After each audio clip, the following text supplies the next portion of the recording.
जयाच्या जनी जन्मनामार्थ झाला, जयाने सदा वासनामात केला. जयाच्या मुखी सर्वदा नाम कीर्ती, नमस्कार त्या ब्रह्म चैतन्य मूर्ती. ಶ್ರೀರಾಮ್ ಸಮರ್ಥ.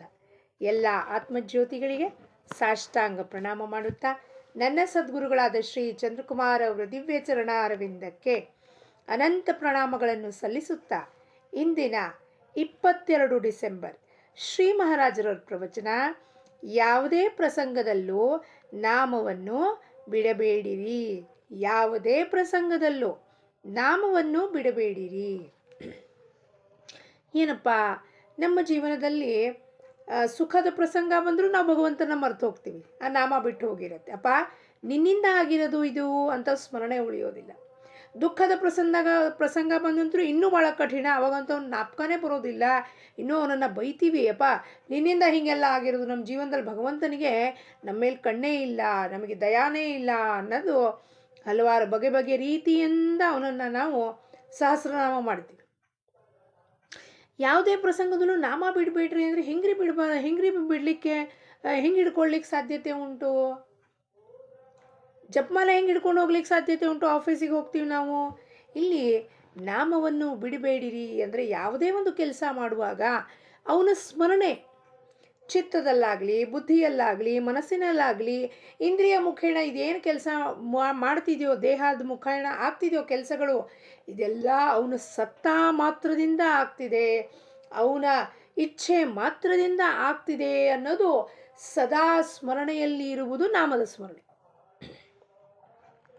ಆ ನಾಮಿಯಲ್ಲಿ ನಾವು ಒಂದು ರೂಪ ಆದಾಗ, ಏಕರೂಪ ಆದಾಗ ಮಾತ್ರ ಆ ನಾಮ ಸ್ಥಿರವಾಗಿ ಉಳಿಯುತ್ತದೆ, ನಿರಂತರ ಉಳಿಯುತ್ತದೆ. ಆ ನಾಮದಲ್ಲಿ ಉಳಿಯುವುದಕ್ಕೆ ನಾವು ಆತ್ಮದರ್ಶನ ಅನ್ನೋಣ, ಆತ್ಮಜ್ಞಾನ ಅನ್ನೋಣ, ಸಾಕ್ಷಾತ್ಕಾರ ಅನ್ನೋಣ. ಸದ್ಗುರುಗಳು ನಮಗೆ ಬಂದು ಏನು ಮಾಡ್ತಾರಪ್ಪ ಅಂದರೆ, ಆ ಆತ್ಮನೊಡನೆ ನಮ್ಮ ಸಂಬಂಧವನ್ನು ಸ್ಥಾಪಿತ ಮಾಡಲಿಕ್ಕೆ ಮೆಸೆಂಜರ್ ಆಗಿ ಬರ್ತಾನೆ. ಭಗವಂತನ ಅಂಶನೇ ಅವನು. ತನ್ನ ಶಕ್ತಿಯನ್ನು ಹಾಕಿ ಅವನಿಗೆ ನಾಮದ ಸ್ಮರಣೆ ಕೊಟ್ಟಿರ್ತಾನೋ, ಆ ನಾಮದ ಸ್ಮರಣೆಯಲ್ಲಿ ಇರುವ ನಾಮಿಯಲ್ಲಿ ಅಂದರೆ ನಿನ್ನ ಸ್ವಸ್ವರೂಪದಲ್ಲಿ ನೆಲೆಸಪ್ಪ ಅನ್ನೋದರಾಗಿ ಶಿಷ್ಯನಿಗಾಗಲಿ ಭಕ್ತನಾಗಲಿ ಎಲ್ಲರಿಗೂ ಅವನು ಕೊಡ್ತಾನೆ. ಅಲ್ಲಿ ಭೇದ ಭಾವ ಇಲ್ಲ. ಏನು ಹೇಳ್ತಾರೆ ಶ್ರೀ ಮಹಾರಾಜರು? ಎಲ್ಲರೂ ಸೇರಿ ಶ್ರವಣ, ಚಿಂತನ, ಮನನ, ಅದನ್ನು ನಿಧಿಧ್ಯಾಸ. ನಿಧಿಧ್ಯಾಸ ಅಂದರೆ ಅನ್ಯ ಎಲ್ಲ ವಿಚಾರ, ಜಗತ್ತಂದರೆ ವಿಚಾರ, thoughts. The whole world is one single thought. Don't go by the words. Go into silence, then you will understand where is that world. ಆ ಜಗತ್ತು ಎಲ್ಲಿದೆ?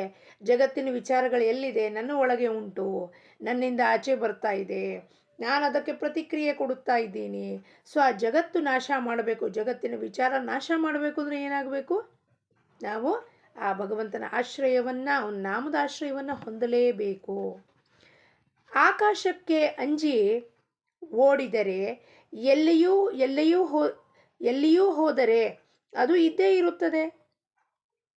ಆಕಾಶಕ್ಕೆ ಅಂಜಿ ನಾನು ಹೋದರೆ ಇಲ್ಲಿ ಆಕಾಶ ಇಲ್ಲ, ಅಲ್ಲ ಆಕಾಶ ಅಂದರೆ ಸ್ಪೇಸ್. ಎಲ್ಲ ಕಡೆಯೂ ನೀವು ಹೋದರೆ ಎಲ್ಲ ಸಂಪೂರ್ಣ ಸೃಷ್ಟಿ ಆಕಾಶಮಯವಾಗಿದೆ, ಆಕಾಶದಿಂದ ತುಂಬಿದೆ. ಅದರಂತೆ ದೇಹ, ಮನಸ್ಸು ಹಾಗೂ ಅದರ ಸುಖ ದುಃಖಗಳು ನಾವು ಎಲ್ಲಿ ಹೋದರೂ ನಮ್ಮೊಡನೆ ಬಂದೇ ಬರುತ್ತದೆ.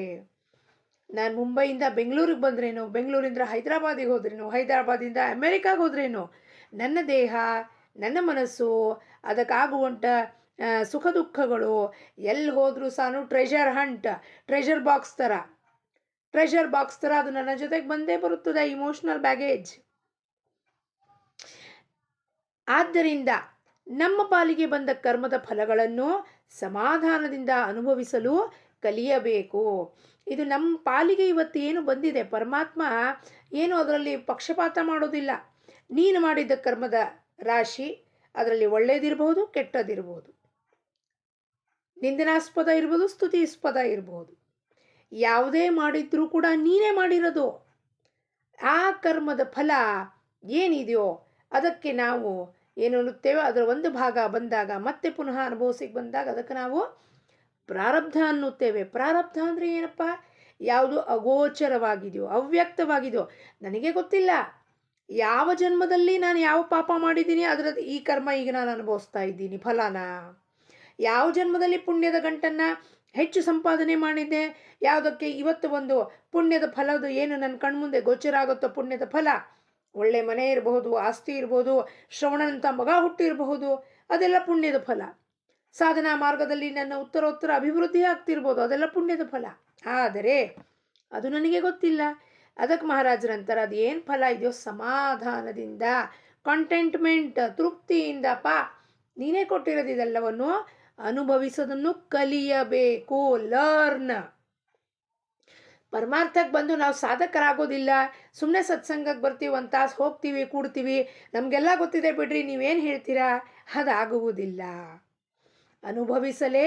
ಅನುಭವಿಸಲು ಕಲಿಯಬೇಕು. You have to learn to accept your mistakes. Whatever you have done the karma, you have to accept their fruits. You cannot reject. ಬೋಯಾ ಪೇಡ ಬಬೂಲ್ಕ ಆಮ್ ಕಹಾತೆ ಹೋಯ.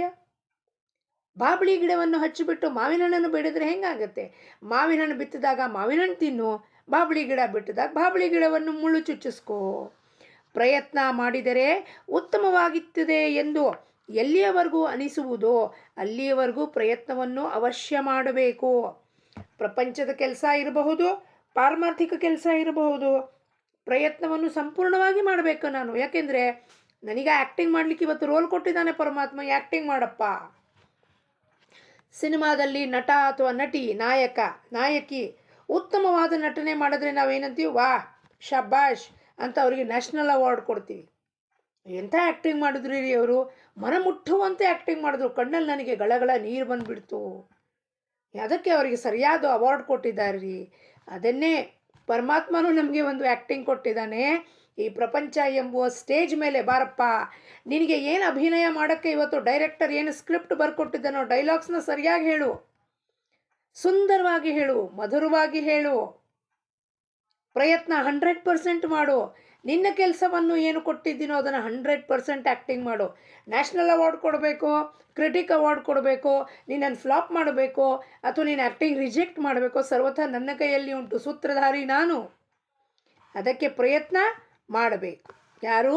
ಈ ದೇಹ, ಬುದ್ಧಿ, ಮನಸ್ಸು, ಇಂದ್ರಿಯಗಳು. ಯಶ ಅಥವಾ ಅಪಯಶ ಕೊಡುವವನು ಭಗವಂತನೇ ಎಂದು ತಿಳಿದು ಪ್ರಯತ್ನ ಮಾಡಬೇಕು.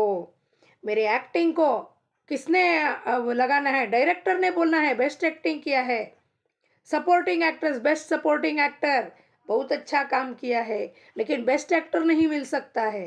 ಅದು ಅವ ಕೊಡೋವ. ಎಲ್ಲ ಕರ್ತವ್ಯವನ್ನು ಅವನ ಕಡೆಗೆ ಕೊಡಬೇಕು.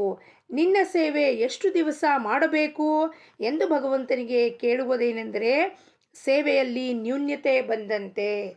ಎಷ್ಟು ದಿವಸ ಮಾಡಬೇಕ್ರಿ ಜಪ? ಸೇವೆ ಅಂದರೆ ಏನಪ್ಪ? ಜಪ ಎಷ್ಟು ದಿವಸ ಮಾಡ್ಬೇಕ್ರಿ? 3 ಸತಿ ಹೇಳ್ಬೇಕೇನ್ರಿ? 5 ಸತಿ ಹೇಳ್ಬೇಕೇನ್ರಿ? ಉಸಿರು ಎಷ್ಟು ದಿವಸ ಕೊಟ್ಟಿದ್ದಾನೆ ರೀ ಪರಮಾತ್ಮ ನಮಗೆ?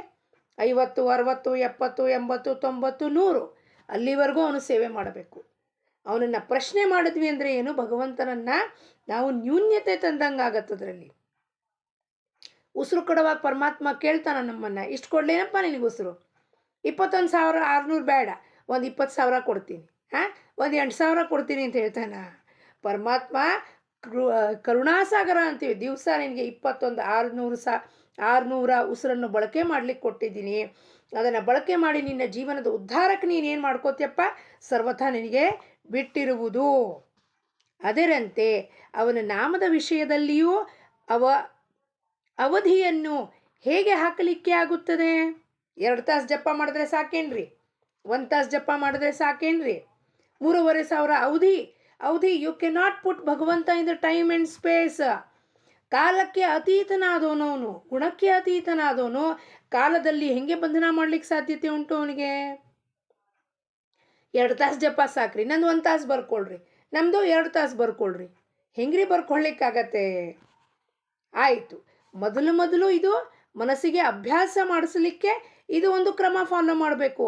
ಬರ್ತಾ ಬರ್ತಾ ಮನಸ್ಸು ಅವನಲ್ಲಿ ಸಮರಸ, ಅವನಲ್ಲಿ ಏಕರೂಪ, ಅವನಲ್ಲಿ ಪ್ರೇಮ ಭಕ್ತಿ ಉಂಟಾದಾಗ ಅಲ್ಲಿ ಕಾಲದ ಬಂಧನ ಅವಶ್ಯಕತೆ ಇರೋದಿಲ್ಲ. ಸದೋದಿತ ನಾಮಸ್ಮರಣೆ ಮಾಡ್ತಿರ್ಬೇಕು ನಾವು. ಹೆಂಗೆ ಹಾಕಲಿಕ್ಕೆ ಆಗುತ್ತದೆ ಅಂತ ಮಹಾರಾಜು ಪ್ರಶ್ನೆ. ಭಗವಂತನನ್ನ ಕಾಲದಲ್ಲಿ ಬಂಧನ ಆಗುತ್ತದೆಯೇ? ವಿಷಯಗಳನ್ನು ಎಷ್ಟು ದಿವಸ ಅನುಭವಿಸೋಣ ಎಂದು ನಾವು ಅನ್ನುವುದಿಲ್ಲ. ಅಂದ ಮೇಲೆ ನಾಮದ ವಿಷಯದಲ್ಲಿ ಹೀಗೇಕೆ ಕೇಳಬೇಕು? ನೋಡ್ರಿ, ಮಹಾರಾಜರು ನಮಗೆ ನಿತ್ಯ ಕನ್ನಡಿ ತೋರಿಸ್ತಾರೆ. ಕನ್ನಡಿ ತೋರಿಸಿ, ನಿನ್ನ ಕನ್ನಡಿನಲ್ಲಿ ನಿನ್ನ ಮುಖ ನೋಡ್ಕೊ, ನಿನ್ನ ಮೂತಿ ನೋಡ್ಕೊ, ಹೆಂಗಿದೆ ನಿನ್ನ ಮೂತಿ. ವಿಷಯ ಸುಖ ಬೇಕು, ಜಿಲೇಬಿ ಬೇಕು ರೀ, ಜಹಾಂಗೀರ್ ಬೇಕು ರೀ, BMW ಬೇಕು ರೀ, ಮಗ ಫಾರಿನಿಗೆ ಹೋಗಿ ಡಾಲರ್ಸಲ್ಲಿ ದುಡಿಬೇಕು ರೀ. ವಿಷಯ ಅನುಭವಿಸುವಾಗ ಹೇಳ್ತೀವ ಸಾಕು, ಮಹಾರಾಜ್ ಇಷ್ಟು ಕೊಟ್ಟಿದ್ದೀರಿ, 1,00,000 ಪಗಾರ ನನ್ನ ಮಗನಿಗೆ ಬರ್ತಿದೆ, ನಿಮ್ಮ ಕೃಪೆಯಿಂದ ಸಾಕು. ಕಾಂಟೆಂಟ್ಮೆಂಟ್ ಇದೆಯಾ? 1,00,000 2,00,000 ಆಗಲಿ ರೀ, ಅಚೀವ್ಮೆಂಟ್ ಸಿಗಲಿ ರೀ, ಬಿಸ್ನೆಸ್ ಟೈಕೂನ್ ಅವಾರ್ಡ್ ಸಿಗಲಿ ರೀ. ಇದಕ್ಕೆ ನಾವು ಅನುಭವಿಸ್ಲಿಕ್ಕೆ ಏನು ಅದಕ್ಕೇನು ಅಧೀನ ಚಲ್ತಾ ಹೇ ಆನೇದೋ. ಮತ್ತು ನಾಮದ ವಿಷಯದಲ್ಲಿ ಯಾಕೆ ಹೀಗೆ ಕೇಳಬೇಕು? ಮಹಾರಾಜರಿಗೆ ಪ್ರಶ್ನೆ. ಸಾಕೇನಪ್ಪ 1 ತಾಸು ಜಪ, ಸಾಕೇನಪ್ಪ 2 ತಾಸು ಜಪ. ಇಂದು ಭಗವಂತನು ಒಂದು ತುದಿಗೆ, ನಾವು ಇನ್ನೊಂದು ತುದಿಗೆ ಇರುತ್ತೇವೆ. ನಾವೊಂದು ಚೋರ್ ಮೇ ದೂಸರಾ ಭಗವಾನ್, ದೂಸರಾ ಕಿನಾರೆ ಪೇ ಹೇ ಭಗವಾನ್. ಅವನ ನಾಮದಿಂದ ಅವನನ್ನು ಹತ್ತಿರ ತರಬೇಕು. ಈ ದಡದಿಂದ ನಾವು ಆ ದಡಕ್ಕೆ ಅವನ ಹತ್ತಿರ ಹೋಗಬೇಕು.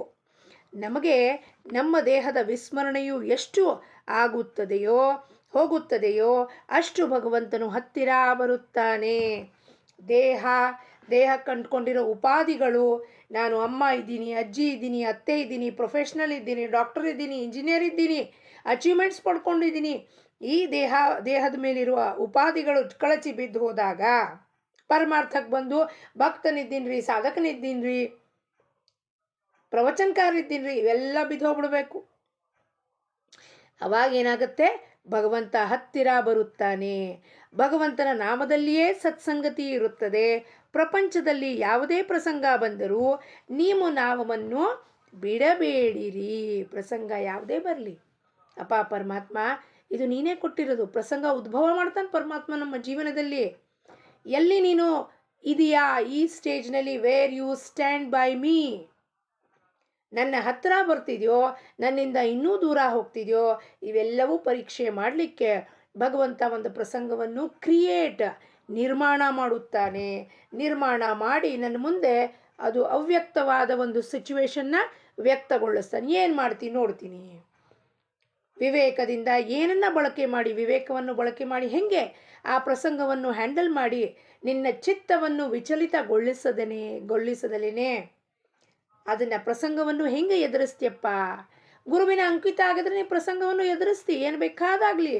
ಅಪ್ಪ ನೀನು ನನ್ನ ಜೊತೆಗಿದ್ದಿ, ಇದೇನು ತಂದಿಟ್ಟಿದೆಯೋ ನೀನೇ ತಂದಿಟ್ಟಿರೋದು, ನೀನೇ ಇದನ್ನು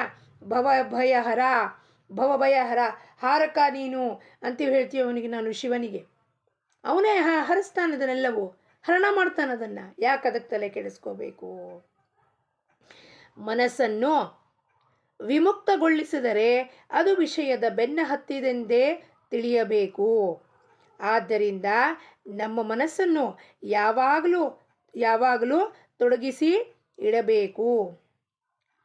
ಏಳುವುದು, ಕೂಡುವುದು, ಜಪ ಮಾಡುವುದು, ಓದುವುದು, ಹರಟೆ ಹೊಡೆಯುವುದು, ಚೇಷ್ಟೆ ವಿನೋದ ಮಾಡುವುದು ಮುಂತಾದ ಎಲ್ಲ ಕ್ರಿಯೆಗಳಲ್ಲಿ ಭಗವಂತನೊಂದಿಗೆ ಸಂಬಂಧ ಹಾಗೂ ಸಂದರ್ಭಗಳನ್ನು ಇಡಬೇಕು.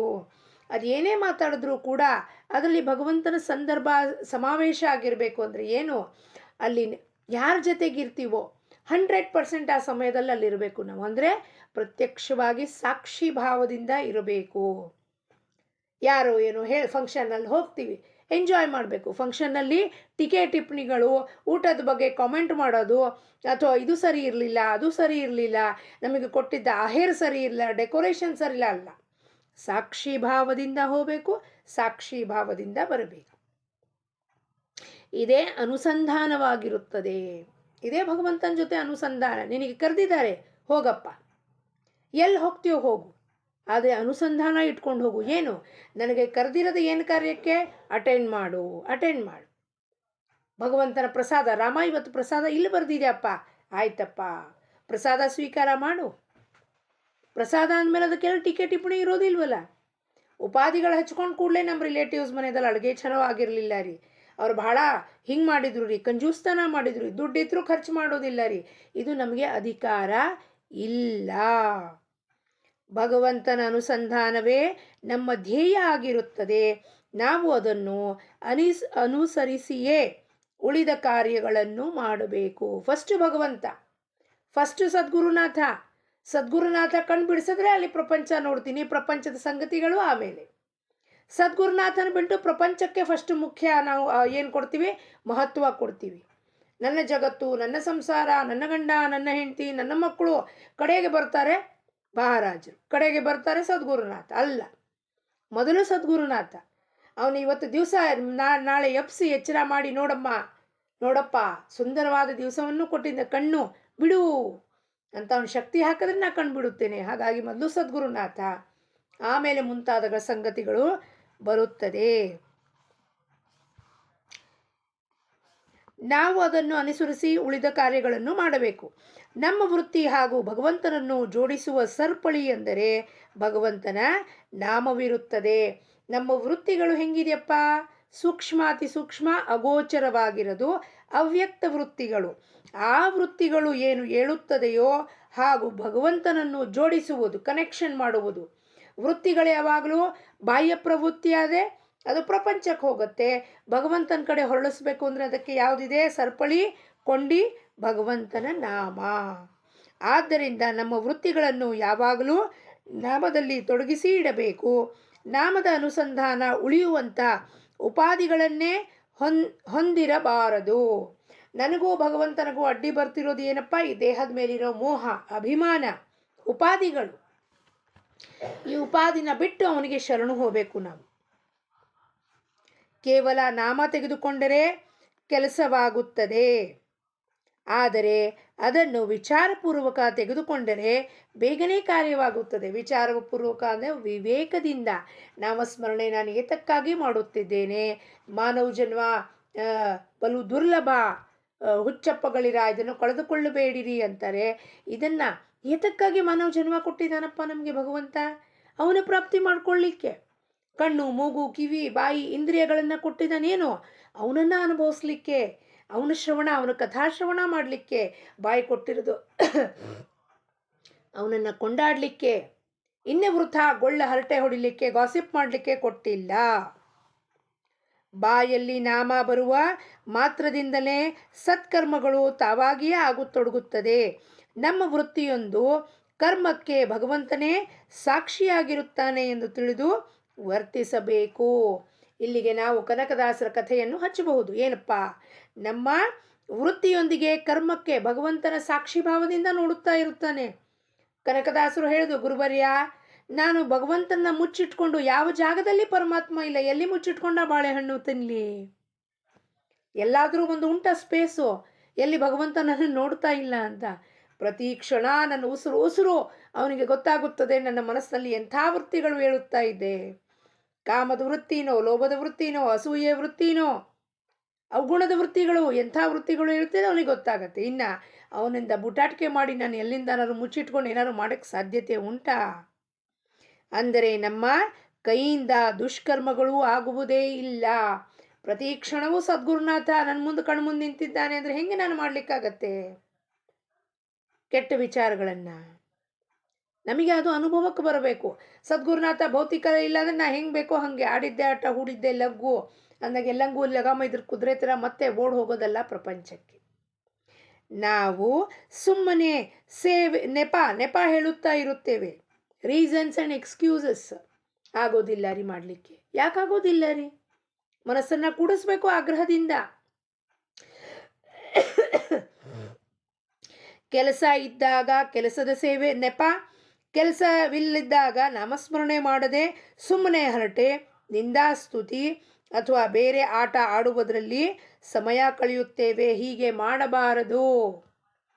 ಕೆಲಸ ಇತ್ತು, ಕೆಲಸ ಮಾಡ್ತಿದ್ವಿ, ಅದ್ರ ನೆಪ ಹೇಳ್ತೀವಿ. ಬೆಳಗ್ಗಿಂದ ಭಾಳ ಕೆಲಸ ಇರ್ತಾವ್ರಿ, ಪ್ರೊಫೆಷನ್ ಇದೆ ರೀ, ಆಯಿತು. ಬಿಡು ಸಮಯದಲ್ಲಿ ಹರಟೆ ಹೊಡೆಯೋದು, ಬೇರೆಯವ್ರ ಬಗ್ಗೆ ನಿಂದ ಮಾಡೋದು, ಅಪಮಾನ ಮಾಡೋದು, ಅಪವಾದನ ಹೊರಿಸೋದು, ಈ ಕೆಲಸ ಇದರಲ್ಲಿ ವ್ಯರ್ಥ ಸಮಯ ಕಳೆದ್ರೆ ಕೊಟ್ಟಿರೋ ಶರೀರ ನಮ್ದೇನಾಗೋಗುತ್ತೆ, ವೇಸ್ಟ್ ಆಗೋಗುತ್ತೆ. It will be a waste body, nothing more than that. ನಮ್ಮ ಮನಸ್ಸು ಅತ್ಯಂತ ಉದ್ಧಟವಾಗಿರುತ್ತದೆ, ಉದ್ಧಟ, ಆರೋಗೆಂಟ್. ಅದಕ್ಕೆ ಒಂದು ಕಡೆಗೆ ಸುಮ್ಮನೆ ಕೂಡುವ ಅಭ್ಯಾಸವೇ ಇರುವುದಿಲ್ಲ. ಅದಕ್ಕೆ ನಮ್ಮ ಗುರು ಮಹಾರಾಜರು ಹೇಳ್ತಿದ್ರು, ಮಾತಾಡಬೇಡ, ಮಾತಾಡಬೇಡ, ಮೌನ ಮಾಡು, ಮೌನ ಮಾಡಮ್ಮ, ಸುಮ್ಮನೆ ಕೂಡಮ್ಮ. ಯಾಕೆಂದ್ರೆ ಉದ್ಧಟ, ಅದು ಮಾತು ಕೇಳೋದಿಲ್ಲ ಯಾರದ್ದು. ಅವನು ಗುರುನಾಥ ಬಂದು ಹೇಳಿದ್ರು ಅದ್ರ ಮಾತು ಕೇಳಲಿಕ್ಕೆ ರೇಡೋದಿಲ್ಲ, ಅಷ್ಟು ಉದ್ಧಟ ಆಗೋಗಿರುತ್ತೆ. ಜನ್ಮ ಜನ್ಮಾಂತರದ ವಾಸನಾ ಸಂಸ್ಕಾರಗಳಿಂದ ಮನಸ್ಸು ಉದ್ಧಟ ಆಗೋಗಿರುತ್ತೆ. ಅವನು ಹೇಳಿದ ಸರಳ ಭಾಷೆಯಲ್ಲಿ ಮಾತು ನಮಗೆ ತಿಳಿಯುವುದಿಲ್ಲ, ಅರ್ಥೈಸ್ಕೊಳ್ಳೋದು ಶಕ್ತಿ ಇರೋದಿಲ್ಲ ಉದ್ಧಟ ಮನಸ್ಸಿಗೆ. ಅದಕ್ಕೆ ಮನಾಚೆ ಶ್ಲೋಕದಲ್ಲಿ ಹೇಳ್ತಾರೆ, ಮನಾ ಸಜ್ಜನ ಭಕ್ತಿ ಪಂಥೇ ಚಿಜಾವೆ. ಸಜ್ಜನವಾದ ಮನಸ್ಸೇ, ಉದ್ಧಟ ಮನಸ್ಸದು. ಆದರೂ ಸಮರ್ಥ ಅದಕ್ಕೆ ಅಚ್ಚ ಮಾಡಿ ಏನು ಹೇಳ್ತಾರೆ, ಮನಾ ಸಜ್ಜನ, ಬಾರಪ್ಪ ಸಜ್ಜನವಾದ ಮನಸ್ಸೇ, ಭಗವಂತನ ನಾಮದಲ್ಲಿ ನಿನ್ನ ಮನಸ್ಸನ್ನು ರಮಿಸು, ತೊಡಗಿಸು ಅಂತ.